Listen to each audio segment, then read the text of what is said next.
بسم اللہ الرحمن الرحیم الحمدللہ رب العالمین والصلاة والسلام علی سید الانبیاء والمرسلین وعلی آلہ واصحابہ اجمعین۔ معزز سامعین و ناظرین، ایک اہم پیغام کے ساتھ حاضر خدمت ہیں۔ گزشتہ رمضان المبارک کے آخری عشرے کے جو ایام ہیں ملک پاکستان میں، یہ بڑے ہی افسوسناک اور سوہانے روح اس اعتبار سے ہو رہے ہیں کہ ہم نے دیکھا کہ 2 دن پہلے فیصل آباد میں ایک خاتون بدبخت اور ملعونہ، جس نے یہ دعویٰ کیا کہ نعوذ باللہ نقل کفر نہ باشد کہ نبوت کا دعویٰ ایک خاتون جو ہے وہ کر رہی ہے، جبکہ سرکار دو عالم صلی اللہ تعالیٰ علیہ وآلہ وسلم خاتم النبیین ہیں، اور آپ کے بعد ذلی بروزی کسی بھی شکل میں کسی نبوت کی کوئی گنجائش نہیں، اور جو بھی ایسا دعویٰ کرے وہ جھوٹا ہے، وہ ملعون ہے، اور اس کو قرار واقعی سزا ملنی چاہیے۔ پہلے ایک عورت نے یہ دعویٰ کیا اور قانون نافذ کرنے والے اداروں نے اس کے گھر پہ ریڈ کیا، اس کو گرفتار کیا، اور اب اس کے ساتھ تحقیقات چل رہی تھیں کہ اگلے ہی دن سرائے عالمگیر کے علاقے میں ایک اور ملعون شخص جو ہے وہ مسجد میں گھسا، اور جب کہ سارے لوگ تراویح کی نماز پڑھنے کی تیاری کر رہے تھے تو اس نے ہاتھ میں چھرا لے کے ان کو ہراساں کرنے کی کوشش بھی کی، اور اس نے بھی نعوذ باللہ جو ہے وہ نبوت کا دعویٰ جو ہے اپنی بدبخت اور ملعون زبان جو ہے وہ اس نے دراز کی، جس کو چند لفظ پڑھنے نہیں آتے، جو ایک عالم ہونے کا اہل نہیں، اور جو صحیح طریقے سے نماز ادا نہیں کر سکتا، وہ ایک ایسا دعویٰ کر رہا ہے کہ جس دعوے کی کوئی بنیاد ہو ہی نہیں سکتی۔ تو ہم سب سے پہلے تو ان دونوں واقعات کی بھرپور مذمت کرتے ہیں، اور قانون نافذ کرنے والے اداروں سے، حکومت سے یہ اپیل کرتے ہیں پرزور کہ ان دونوں ملعون جو یہ مرد اور عورت جنہوں نے یہ دعویٰ کیا ہے، ان کو کیفر کردار تک پہنچایا جائے، کڑی سے کڑی سزا دی جائے، اور 295C جو ناموس رسالت کا قانون الحمدللہ ملک پاکستان میں موجود ہے، وہ قانون حرکت میں آئے، اور پوری تحقیق کرنے کے بعد ان پہ یہ چیز ثابت ہوتی ہے تو پھر کسی طرح کی کوئی نرمی ان لوگوں کے ساتھ نہ کی جائے۔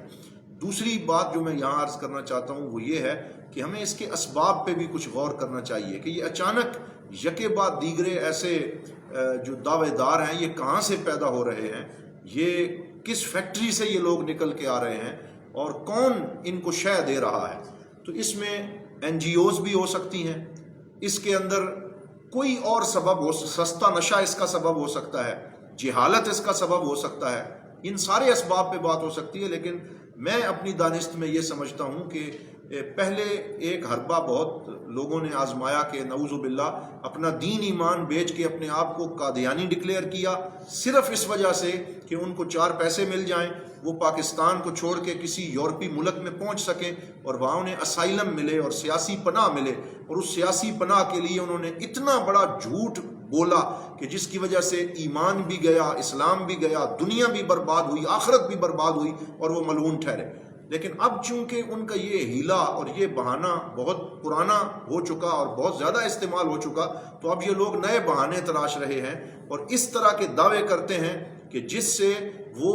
اس ملک عزیز پاکستان جو اسلام کے نام پہ بنا، اس ملک کے اندر پہلے وہ یہ ثابت کریں کہ اب ہماری جان واقعی خطرے میں ہے، لوگ ہمیں مارنا چاہتے ہیں، اور پھر وہ یہاں سے کسی طریقے سے امریکہ، کینیڈا، یورپ کے کسی ملک میں پہنچے، اور وہاں ان کو سیاسی پناہ مل سکے، اور وہ ان دشمنان اسلام کی گود میں بیٹھ کے اسلام کے خلاف سازشیں کر سکیں۔ تو یہ نعوذ باللہ اس طرح کی حربے اور اس طرح کی سازشیں ہیں، اور اس پہ قابو پانے کے لیے ملک و قوم کو یکجان ہو کے ان جو چیزیں ہیں ان کا مقابلہ کرنا ہوگا۔ لیکن آخر میں یہ ضرور کہوں گا، رمضان کا آخری عشرہ ہے، اپنے ملک عزیز پاکستان کی توڑ پھوڑ نہ ہو،